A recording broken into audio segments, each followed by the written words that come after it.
что сейчас делает с сознанием девочек, молодых, миниатюрных?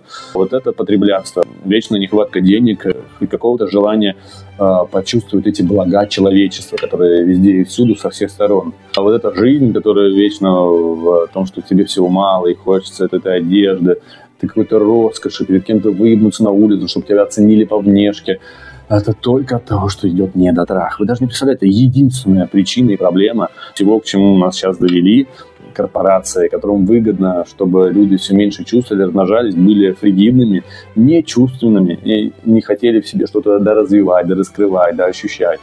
Все на каком-то, знаете, самом начальном вот этом уровне зародышей, которые привыкли, вот, не научился оргазмировать, нет у меня вагинального оргазма, никак я не чувствую свое тело, и ладно. Люди забивают на себя хер, болт и смиряются. Да? Внутреннее смирение от того, что зато как-то пытаюсь заместить дыры, пробоины,